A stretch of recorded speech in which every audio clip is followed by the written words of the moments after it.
Today, we're diving into the Unification Church, a unique and often controversial spiritual movement officially known as the Family Federation for World Peace and Unification. Founded by Reverend Sun Myung Moon in the mid-20th century, the Unification Church promotes the vision of a harmonious world through the principles of love, family, and divine unity. Join us as we explore its origins, core beliefs, practices, and global impact.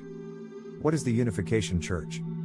The Unification Church was founded in 1954 in South Korea by Reverend Sun Myung Moon. Claiming to have received divine revelations as a young man, Moon sought to complete what he described as Christ's unfinished mission. He envisioned a world where humanity is united under God, transcending national, cultural, and religious divisions. Over the decades, the movement has grown into a global organization, attracting millions of followers and gaining both acclaim and criticism for its teachings and practices. Core beliefs of the Unification Church: God and divine purpose. The Unification Church teaches that God is the eternal and loving creator of the universe, whose ultimate goal is the realization of a peaceful, unified world. This is often referred to as the ideal of creation, a state where humanity lives in harmony as one global family. Humanity's fall and redemption. According to Unification theology, humanity's separation from God began with the biblical fall of Adam and Eve, interpreted as a spiritual and moral failure. This fall disrupted God's original plan for a perfect world. Jesus Christ's mission was to restore humanity to God, but his crucifixion prevented the fulfillment of this task. Reverend Moon claimed to be the Lord of the Second Advent, continuing Christ's mission to establish God's kingdom on earth. True parents. Central to the Unification Church is the concept of true parents, represented by Reverend Moon and his wife, Hak Ja Han Moon. They are regarded as the spiritual parents of humanity, whose marriage represents the restoration of the ideal family and a model for global unity. The blessing ceremony. The Church places great emphasis on the sanctity of marriage. The blessing ceremony, a mass wedding officiated by the Moons, symbolizes the creation of God-centered families. These families are seen as the building blocks of a harmonious world. Divine principle. The core teachings of the Unification Church are outlined in the Divine Principle, a theological text authored by Reverend Moon. This work provides a detailed explanation of God's purpose, humanity's fall, and the process of restoration. It serves as the foundation for the Church's spiritual and ethical teachings.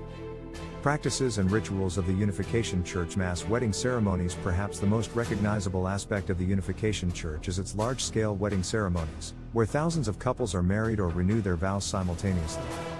These ceremonies emphasize interracial, intercultural, and international unions to promote global unity and reconciliation.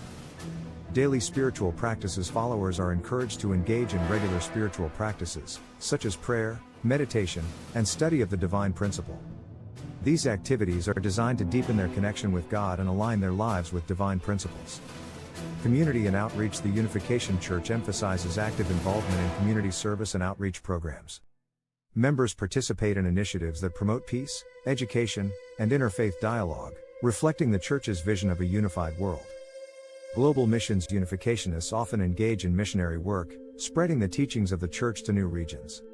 This global focus has helped the movement establish a presence in over 190 countries. Controversies and challenges. Criticism and opposition. The Unification Church has faced criticism for its recruitment methods, financial practices, and theological claims. Opponents have labeled it a cult, questioning its hierarchical structure and the authority of Reverend Moon. Controversies surrounding leadership. Reverend Moon's declaration as the Lord of the Second Advent has been a point of contention, with critics challenging the validity of his claims. Additionally, the leadership dynamics following his death in 2012 have sparked internal divisions within the movement. Misunderstanding and stereotypes. The media has often portrayed the Unification Church in a sensationalized manner, leading to misconceptions about its practices and beliefs. However, members argue that the movement's true mission is one of peace and reconciliation. Legacy and global impact. Despite the controversies, the Unification Church has left a significant mark on the global stage. It has established numerous organizations, including the Universal Peace Federation and the Women's Federation for World Peace, to promote dialogue, education, and humanitarian work.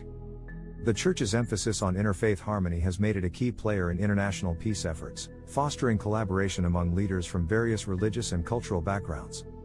Why the Unification Church matters. The Unification Church represents a bold vision of spiritual and global unity, rooted in the idea of God-centered families and universal love. While its teachings and practices remain polarizing, its focus on reconciliation and service continues to inspire followers worldwide. The Unification Church is a fascinating spiritual movement that challenges traditional ideas of faith, family, and the divine. Whether seen as a visionary path to global harmony or a controversial organization, it offers profound insights into humanity's quest for unity and purpose. If you enjoyed this exploration of the Unification Church, be sure to like, subscribe Finite Planet, and join us for more deep dives into the world's most intriguing spiritual traditions. See you next time.